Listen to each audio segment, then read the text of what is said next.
Welcome to episode 4 of the Credit Card BS podcast. My name is Shaun. I'm the UC Berkeley graduate that taught the real official university-sponsored course on credit card rewards. I'm here today with my co-host, Sherwin. Hi, everyone. I'm Sherwin. I'm a student attending Stanford University. I'm excited to join Shaun here today to talk more about credit card stuff. I first got into this hobby about a year ago, and since then I've opened 9 cards. I've made my family open dozens more, and we've accumulated millions of points and then gone on some really cool trips.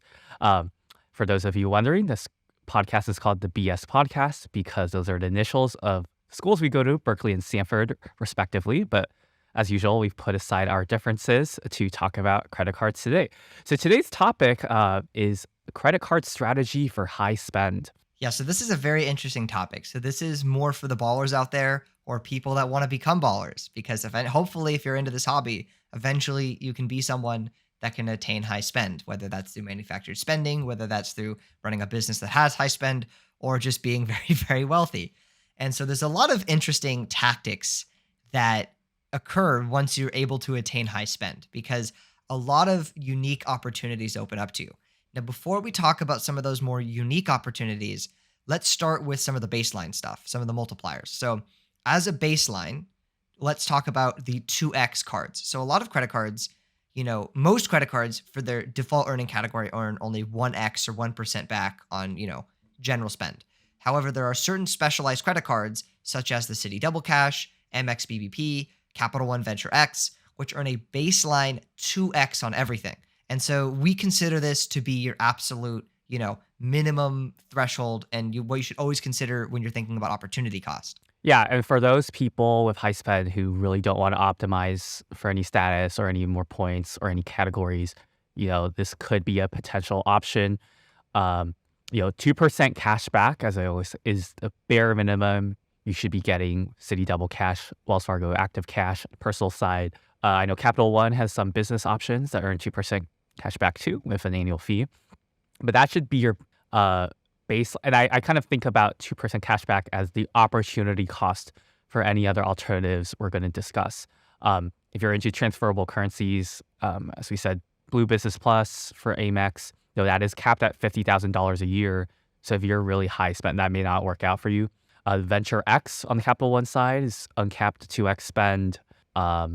There's also business equivalents on Capital One side. And then the Chase Income Limited could be an okay option.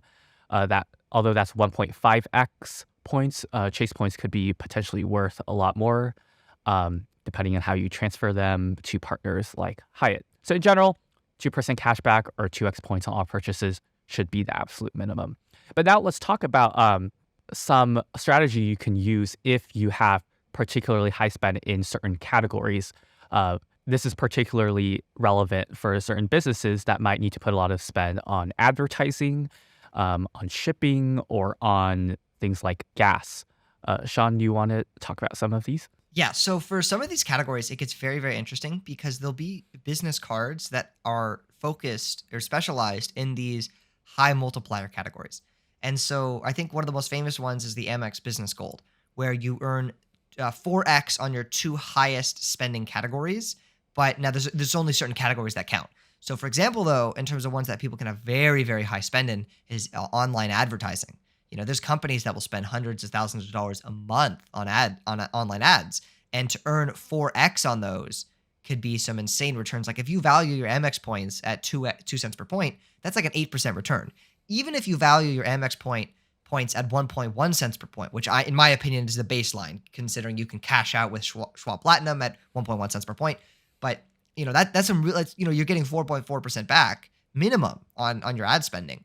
And now these are capped. I believe it's $250,000 in spending per Amex Gold card per year. Keep in mind though, you can have multiple Amex Gold business gold cards. So that's the big strategy. And it does come with a $295 annual fee without any significant credits. So there is a cost to it. But if you're like a high business spender on these categories, you'll certainly break even and more. And the other card I think is also that's notable is Chase Ink Preferred Card. That offers you 3x Chase points on shipping and advertising, as well as travel and like phone, internet, cable. But mostly like shipping and advertising, as Shaun said, could be potentially really high spend. And I think advertising is cool because for a lot of people, they're spending their clients' money rather than their own money. So it's basically just like a bunch of free points without significant personal cost to them or the business. I agree, So yeah. And especially because you can get multiple business golds or multiple ink preferreds, you're able to those caps, unless you're literally spending like $1 million a month or something, those caps are not that important because you can just get more cards. Now, yes, you're paying the more annual fees, but if you're reaching those caps, it pays for itself easily. One other card I think I should mention as like a side one for gas is the Wyndham Business Earner Card because that earns 8x Wyndham points on gas. It's a much more niche redemption, but and we did like other we I think we've talked about this in a previous episode episode, two. maybe not. Episode 2 we talked about these, but for if you value Wyndham points at all, if you want to stay at vacation rentals, great points. You're basically earning 8% back on gas. So that's one other card to consider. Wyndham Business Earner, very very good Yeah. gas card. And then Amex Gold Business also has gas as one of the Forex categories. So if, I think this is relevant for people who do trucks or drive trucks. That can be a lot of spend on there. Great. Okay. So now that we've talked about the general multipliers, another strategy to consider is to go through sign-up bonuses that require a lot of big minimum spend requirements. Shaun, do you want to give some examples? Yeah, so when you've reached a high spend, there's some bonuses that you're now able to reach that the average person just can't. So some of the most notable ones is the Chasing Preferred. That has a $15,000 spend requirement within 3 months of opening the card. For most people, that's completely not possible. And another one would be the Amex Business Platinum, same spending requirement, $15,000 within 3 months. You also will sometimes see on the Business Platinum some offers that are like even higher spend over a longer period of time. Like I think we've seen $30,000 in 6 months of spend, stuff like that. And you'll have these massive, sign-up bonuses, 100,000 points, 150,000 points, sometimes even like 250,000 points if you consider the long kind of the ultra high spending offers.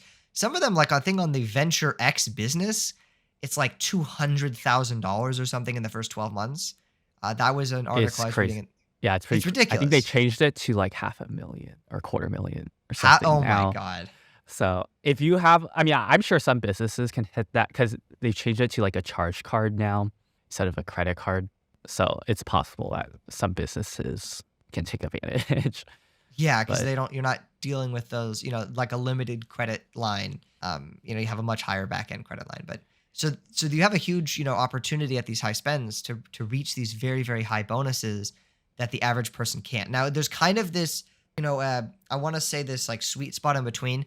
If you're ultra, ultra, ultra high spend, it probably does make more sense to just focus on the multipliers because some of these bonuses, like, might not be that. If you're spending $1 million a month, getting an extra 150,000 probably actually isn't that big of a deal in terms of the points wise compared with getting another business gold to get to increase your cap. But if you're spending a lot of money, maybe tens of thousands a month, that's when the sign up bonus strategy is really, really going to be important here. yeah, that's a very good point. I think the higher the spend, the more the multipliers matter and the less the sign-up bonuses matter. But on the lower side, the sign-up bonuses move the needle significantly more than the multiplier. So Definitely. that's just a general principle to keep in mind. Okay, so now that we've talked about the general 2x cards, the 3x or 4x multipliers, and sign-up bonuses, I think there's an important aspect of credit card strategy for high spend that has to deal with getting statuses with hotels and airlines. So let's actually start with the hotel side of things. There are several credit cards that give you a valuable free night certificate if you spend $15,000. So on the Hilton side, on the Hilton Surpass, which is a $95 annual fee card, as well as the Hilton Business Card, also $95 annual fee, you can earn a free night certificate each calendar year by spending $15,000 on that card. So Shaun, do you want to talk about like why these certificates are so valuable? Yes. So these are the world's best hotel free night certificates. And because Hilton's free night certificates can be used at virtually any Hilton in the world.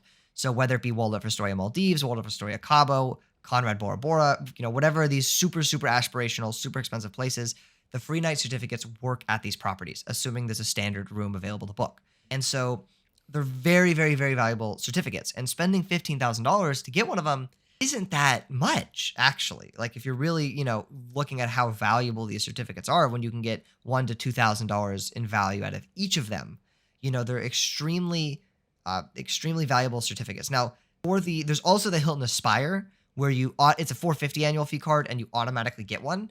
But if you spend $60,000 on that card, you do get a second one. That is something to also consider. Now, 60,000 on a Hilton card, you're starting to run I into some don't big think it's opportunity worth cost. it, in my opinion. I think you might as well just get another Aspire by I upgrading one agree. of your Surpass.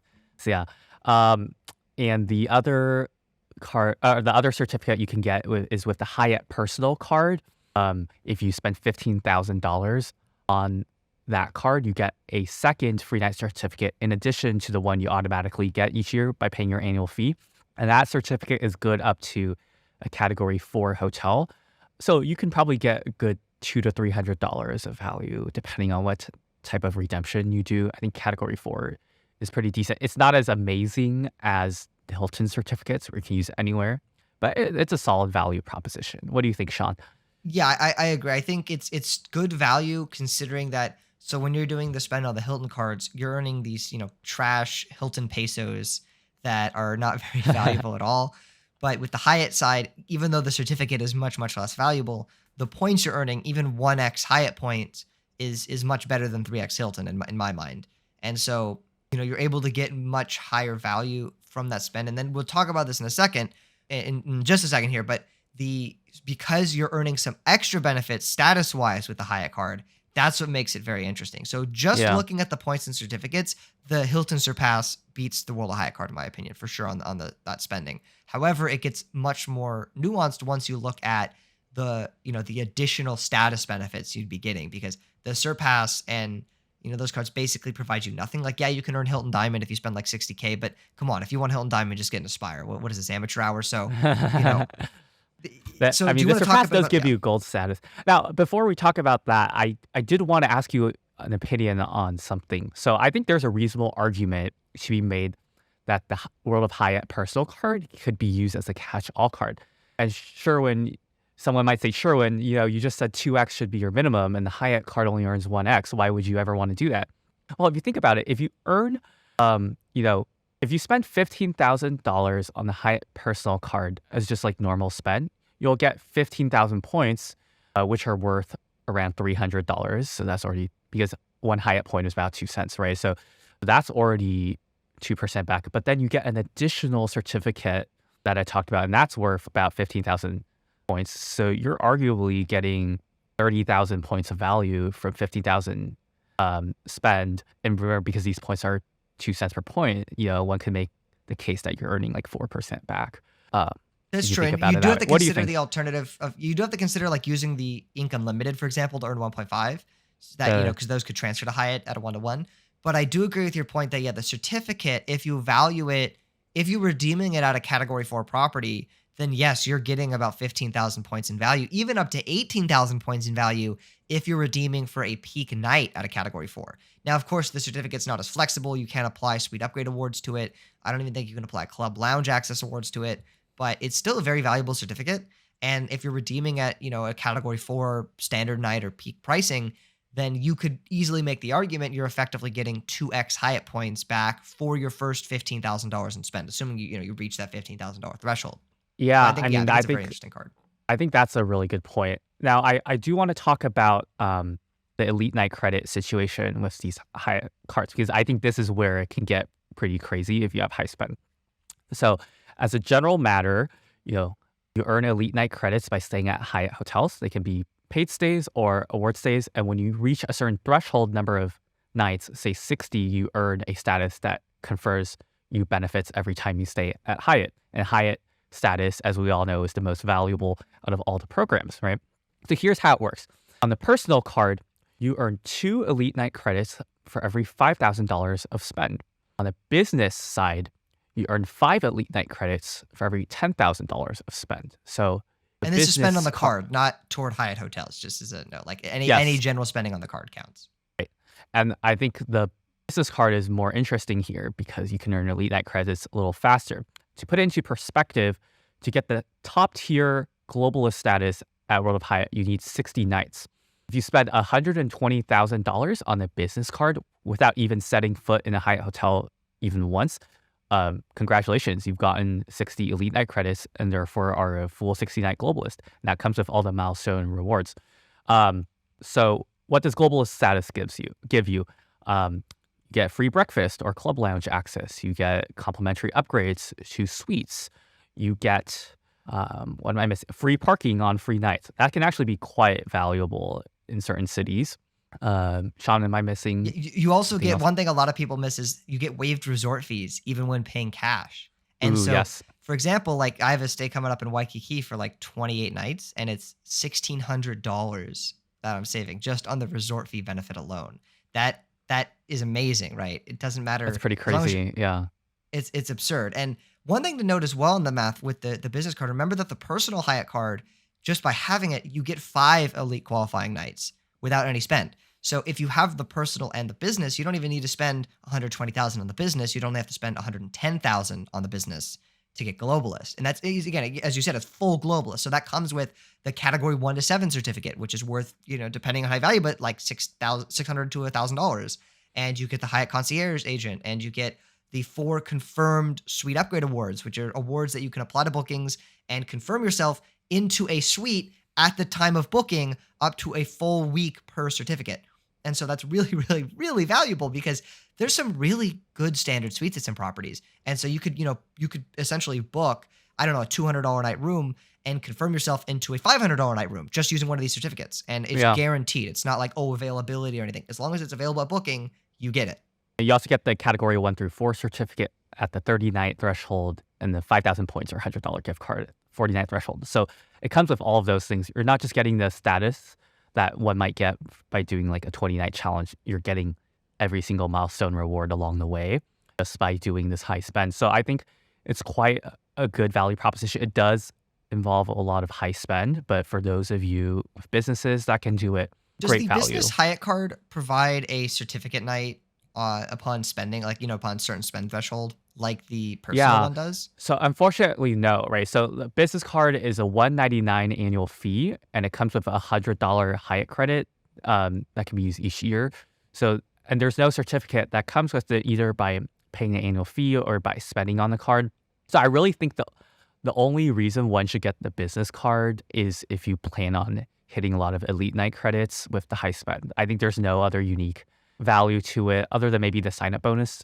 So I think probably the best way to do this, if you're open to opening both cards, is to do the personal card to get the 5 elite night credits, spend $15,000 to get the extra certificate, as well as the 15,000 points. And you also would get 6 elite night credits from the personal card because you get 2 elite night credits for every $5,000. And then anything beyond that, you'll put on the business card to earn elite night credits faster.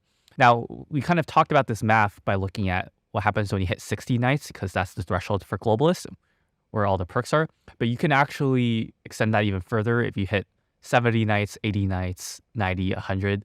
There are more milestone rewards. I believe you can have an option between 10,000 Hyatt points or 1 suite upgrade certificate, which can be quite valuable. So there is a reason to go beyond, 110 or 120K if you're able to hit that high spend.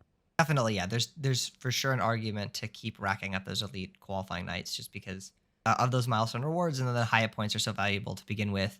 I think, yeah, and I fully agree with your strategy of going with the personal first, getting that 15K in spend, get the certificate night, then get your 6 EQNs, and then after that, everything goes into business, assuming you have the business card, and if you're assuming you wanted to spend your way to globalist, and because you have the full-fledged globalist, it's pretty amazing actually. It's a pretty great value.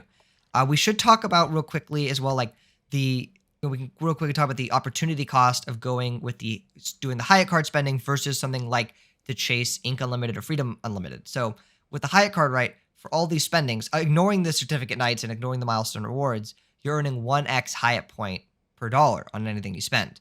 But if you were to go with the Ink Unlimited or Freedom Unlimited, you'd be earning 1.5x on everything, which, keep in mind, can be transferred to Hyatt at a 1-to-1 ratio. So let's say you're spending, $110,000. Okay, just as to make it simple, right? So if you do that on Hyatt cards, you would end up with 110,000 Hyatt points. But if you did it with the Ink Unlimited, would that be 165,000 Hyatt points? Am I right on that? Something like that. I can check the math later.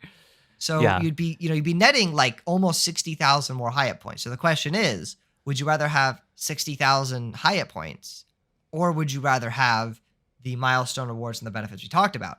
I personally would rather have the milestone rewards because you'd have a Cat 1 to 4. You'd have two Cat 1 to 4 certificates you'd earn from one at the 30 nights, one at reaching the 15K and spend on the personal card. Then you would have a Category 1 to 7 certificate, which is worth 30,000, 35,000 Hyatt points. And then you would have 4 suite upgrade awards and full globalist and access to a concierge agent. For me, it would be a no-brainer. What about for you? I think it depends. I think I would pursue the Hyatt business card strategy up until I get to 60 nights. And afterward, I might switch to like an income limited sort of situation. It just I depends. agree. I do want to note though, the Hyatt business card earns 1x points on all purchases, but each quarter earn 2x points uncapped in your top spending category from a list that includes stuff like restaurants, um, so gas, advertising, shipping, the things we talked about earlier in this episode. So actually, if you have a lot of spending, say like advertising or shipping, put all of that on your Hyatt business card, you might even do better than the income limited because you would be getting 2x and earning all of these elite night credits. That's a very good point. Okay, I think we've covered Hyatt pretty well. Let's go to another hotel brand, IHG. We actually did a whole episode on this, episode 1 of this podcast. You should go check it out for more details. But the idea is with the Premier and Business Premier cards, you automatically get platinum status. But when you spend $40,000 on one of these cards, you can get diamond status. Now, Shaun, what do you think about this? Is it worth spending $40,000 on an IHG card to get diamond status? And also, you should tell us what you get with diamond status. So with diamond status, you'll be eligible for suite upgrades, although you're technically eligible for that with platinum as well, but you're going to have a higher priority with diamond. The main benefit with it is that you're getting complimentary full breakfast for you and a guest. And in my experience, a lot of the IHG hotels do this. Like they're not, scamming you on the breakfast. It was a full buffet, no tip or anything like that, at least in the 2 I've done. And so I think it's a pretty legitimate status. I, wouldn't go out of my way to earn it like by actually staying the nights, but spending only 40,000. I know people are going to go only 40,000, but like in terms of these, status spend categories for a lot of small businesses, even that's a pretty reasonable amount to spend. And get this status from that is pretty impressive because having access to, top priority to suite upgrades, having access to the full free breakfast is a pretty cool perk in my mind. I always, want to be the top status when checking into a hotel. Just you're going to get treated better than everyone else. And it's not that much spend, relatively speaking, reach it. And then especially when you consider that, okay, you're getting, I think it's 3x points. Is it 3x or 2x based on Yeah, and I want to IHG? say by way of comparison, you would have to spend 70 nights a year at IHG to get diamond status. Like, I think 40K spend is actually easier than spending 70 nights at IHG. So much easier. Yeah. So actually on the math on this also works out for points, right? Because you're earning 3x points on all purchases. Now, IHG points are worth slightly less than 1 cent per point, but you can find some really good redemptions where you can get over that. But you're earning 3x points on this $40,000 to spend. So you're getting 120,000 points. But on top of that, when you hit the $20,000 threshold on one of these cards, you also get $100 statement credit and 10,000 additional bonus points. So you would be netting, by spending 40K diamond status, 130,000 points and $100 statement credit. So I think do the math and it can work out for some people quite well. I agree. I think it's a very underrated strategy, especially if you have frequent IHG stays. In the past, IHG didn't have that many great properties. I think they've become a very interesting program now since they've acquired Six Senses. Six Senses is I would argue that Six Senses as a brand is higher tier than any other brand within any major hotel chain, except maybe Ritz-Carlton Reserve or like Bulgari in Marriott, because it's infinitely higher than Park Hyatt. It's infinitely higher than Waldorf Astoria. It's infinitely higher than Ritz-Carlton or St. Regis. Six Senses are almost Aman level resorts. And so having a loyalty status at these hotels is pretty cool if you want to do, luxury aspirational stays. It's gotten a much more interesting since they've acquired that brand. So a lot of people I think don't realize that. Like if you're someone that like pays cash for these, because there's people that do pay cash. Like most people are paying cash that are staying there, right? And they don't and they obviously must be very wealthy people with high spend because how else are they spending $1,000 a night at these hotels? Not even considering this, option of just, oh, I got to spend 40,000 on this card. I get a good amount of, rewards back. And then I also now have top max tier status with this program. I think it's a very underrated route. And compare it to, I mean, Hyatt. I think Hyatt Globalist is better, but as we talked about, you'd need to spend like 110K to get there. But with IHG, you only need to spend 40K, so it's a little more attainable, I think, just by Definitely. purely through card spend. And by the way, we did a whole episode on the IHG rewards program where we go into all of these things in much more detailed depth. So check that out if you're interested. That is episode 1. That we've all talked about these hotel statuses with high spend. Kind of talk about airlines. What interesting propositions are there? So I think the most interesting proposition on airlines for sure is going to be with American Airlines. So American Airlines, like most of, airline programs, used to have a program where it was like, oh, you got to fly X number of segments or X number of, qualifying dollars or whatever this is. And it was really complicated. And they went, no, we're going to mix everything up. We're going to change it. And so now they operate on a system called loyalty points. They don't care how much you fly. They don't care how many segments you fly. They care about how many loyalty points you earn. And so you can earn loyalty points by flying on American Airlines. You earn, X number of loyalty points, for whatever segment or however many files you fly or however their formula is. And that's fine. But the two more interesting ways are either, via their shopping portal, where if you're earning a rebate via their shopping portal, those count as loyalty points. Also, credit card spend on American Airlines credit cards counts as loyalty points. And so this is putting us in a situation where you can attain top level American Airlines status without ever setting foot on an American Airlines plane. And American Airlines, of the, US airline statuses, I would argue is arguably the most interesting because for the big 3 airlines in the United States, you have United, you have Delta, and you have American Airlines. So United is part of Star Alliance, Delta is part of SkyTeam, and American Airlines is part of Oneworld. For Delta SkyTeam, it's trash. Okay, SkyTeam sucks. Okay, no one really cares much about SkyTeam status. No.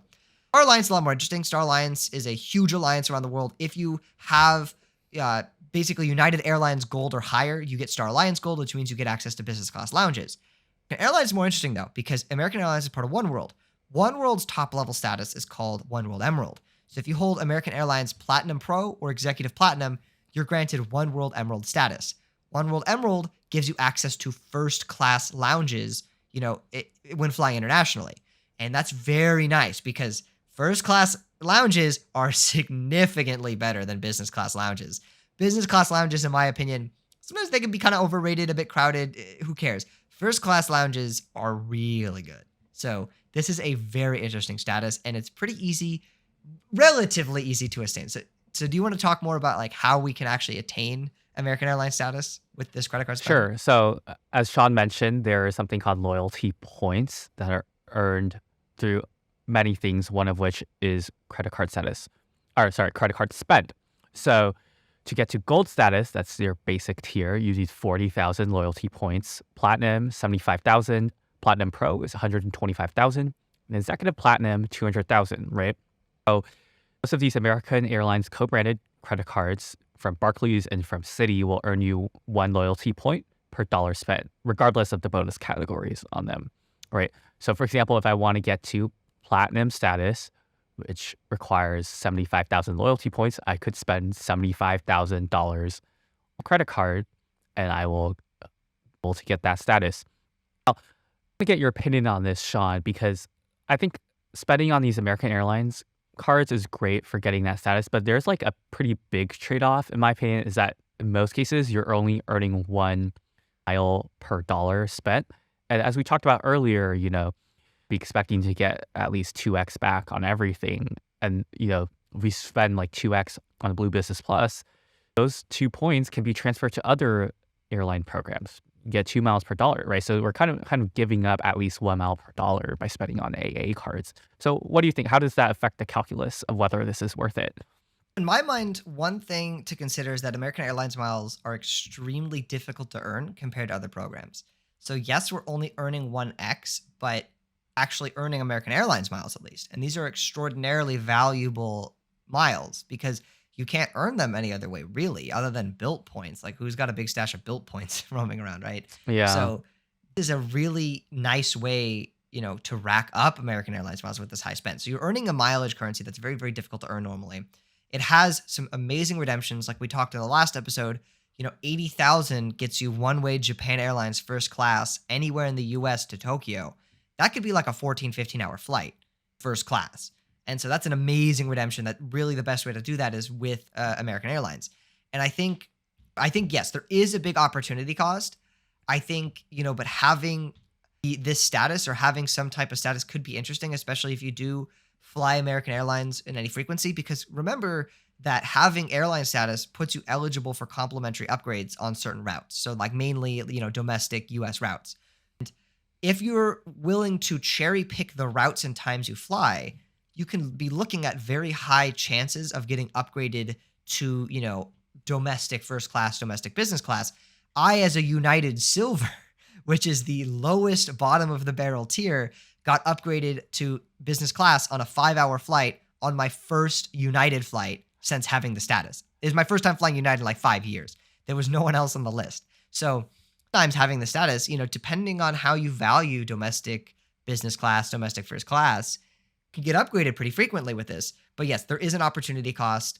I think if you're someone that could only spend, let's say, 200,000 total in a year, wouldn't be my first pick to spend it on this. But if I was someone spending, several million a year, or even like 1 to 2 million a year on whatever kind of spending, I think it would be on my list to pick up. How about for you? Yeah, I think probably prioritize the Hyatt spend just personally because I don't value airline status as much as hotel status. But I don't fly American that often. I think, going on a 2x card might be better for me at the moment. I don't know. My life might change in the future. One other airline in which high spend on the co-branded credit cards might be interesting is Delta. So I'm not going to go into too much detail about this because it's kind of complicated, and those of you who are interested can look this up easily. One of the requirements to attain the status is something called MQD, like medallion qualifying dollars, where you have to spend like a certain amount of money on Delta flights in order to get that status. And these Delta co-branded credit cards have something called MQD Waiver. So if you meet like a threshold of spending something like $25,000, depending on what the status is, you can attain that status without having to meet the MQD threshold. Again, it's kind of complicated. We're not going to go into much detail, but if you fly Delta and you like that airline, something to look into. So Shaun, let me ask you a hypothetical before you go on to the last thing and wrap up. If you had a business that's high spend, say you're spending $150,000 a month on like advertising or food shipping costs or whatever, what would your strategy be? So in this scenario where I have a specific high category spend, right? So if it's something like a advertising spend, I think my strategy would probably just be Amex Gold, Amex Business Gold all day, every day, right? Because if I'm earning 4x, it's tough to beat that, right? If I'm spending 150,000 a month, like, I'd be earning over 500,000 points a month with an Amex Business Gold. I don't need status then. I'll book the business class flights, the first class flights. So if it's a category like that, yeah, I'm just gonna get a bunch of Amex Business Golds, maybe a couple Inc. preferreds in there to get some Hyatt points as well. Because I think 3x to Hyatt points is about equivalent to 4x Amex in my mind. If I have some room in there, like, maybe I'm like, it's tough to say, to be honest, because like, this is my logic. If I have that high of point spending, right, I can get as many Hyatt points as I need to actually stay in Hyatts. So I don't need to attain globalist via the spend. I'll just spend the nights, and I'd rather spend the nights. If I have that many points, I can actually just stay in these high tier places. Now, maybe of course to first earn the status, like the first year of getting it, if I have this new business, then maybe I would, start with the Hyatt cards. But I think overall, yeah, I would focus on these ultra high multipliers. I could see myself throwing in, I probably would throw in IHG Diamond because there's no way I'm not going to spend the nights for that. I would throw that in. Maybe I would throw in AA. No, probably not. I probably wouldn't throw an AA unless I was going to go for like the top tier status. If I was, at a couple 100,000 a month, I think I'm just going to still focus on the multipliers.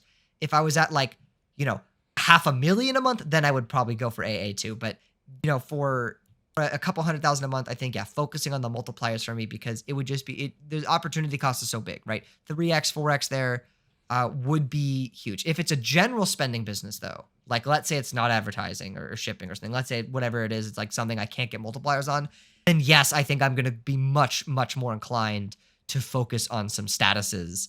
Because I think American Airlines miles are so valuable. I would probably go for that. I would go for the Hyatt Globalist if I'm not able to earn it organically, and then I would definitely go for Diamond as well. But for you though?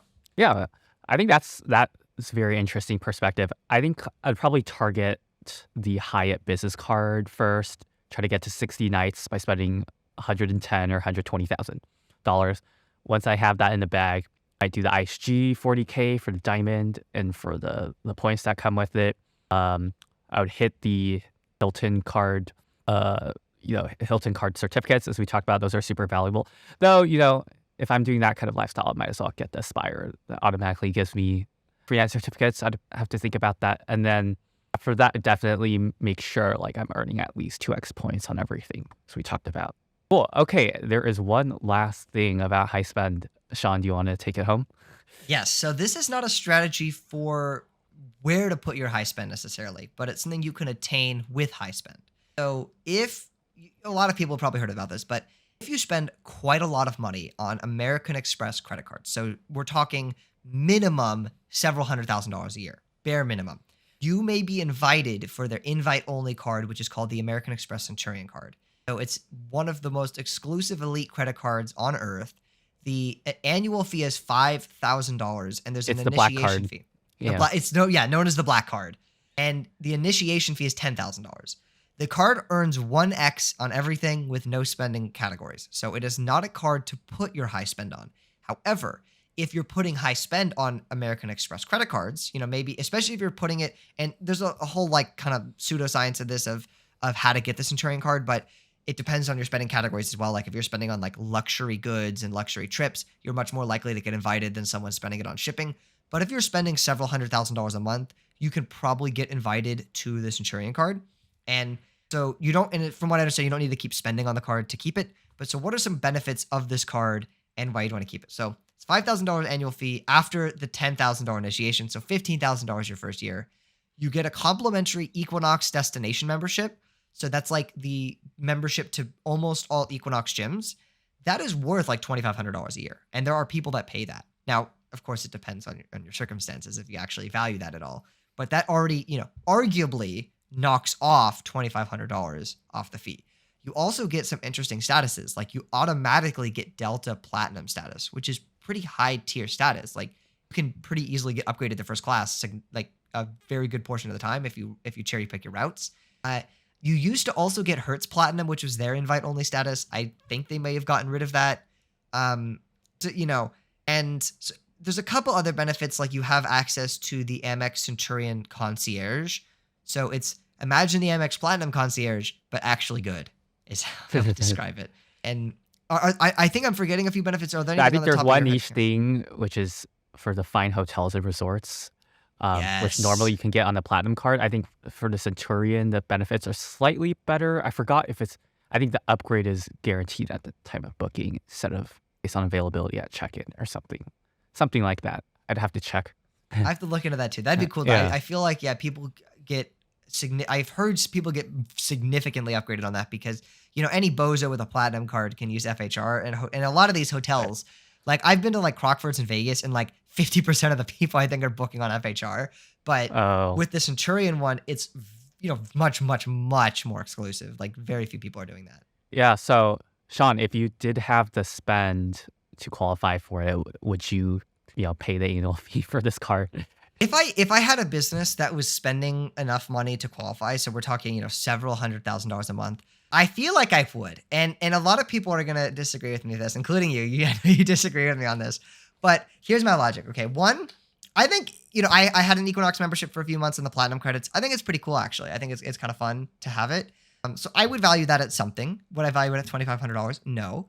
but I would value it as something. I would value automatic platinum Delta status pretty highly. Like, I'm sure people do $1,000 to $2,000 mileage runs to maintain that status, or, especially earn it from scratch. So I would value that fairly significantly, especially because Delta does seem to have the best product out of any of the big three airlines in the United States. Now, of course, the points aren't that valuable and everything like that, but it would be nice to have Delta status.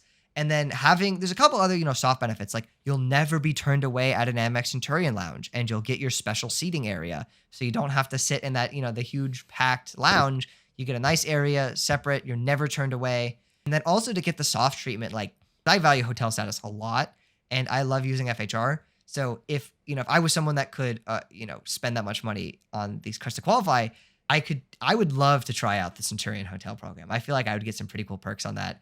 And also, just between you and me, I mean, this is going online too, but it's a cool flex. It's such a cool flex. Like, come on, like, we're credit card people. I gotta attain that one day. I will attain the Centurion card one day. Okay, Shaun. It's a goal of mine.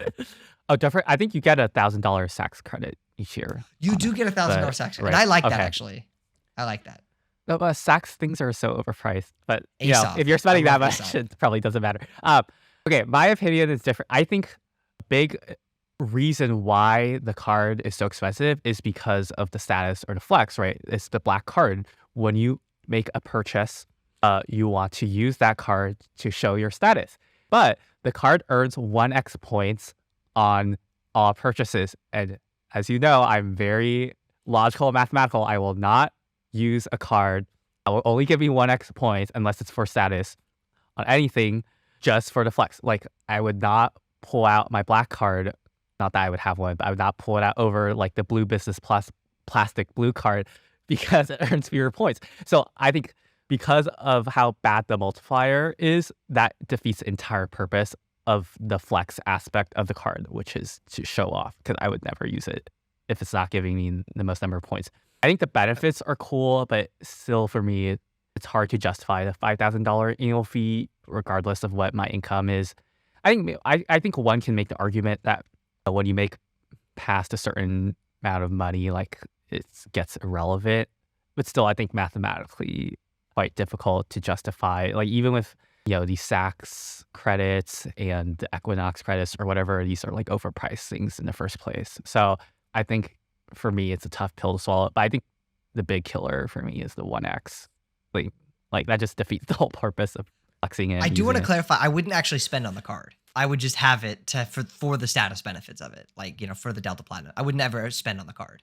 Oh, okay. Because I've always thought like the one big part of this card was like you want to use it at like a restaurant or like when you're paying for something to show that you can afford this annual fee, right? Or this exclusivity.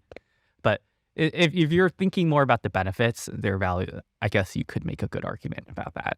Yeah, for me, That's that'd my be the take. main appeal. It's just, I would focus on the benefits, like, because the Delta Platinum, the potentially Hertz Platinum, those type of things are valuable to me, and not having to actually like earn them myself, and the better treatment at Centurion lounges and that via the hotel program. But yeah, I would never actually spend on the card itself. That would 100% agree with you there.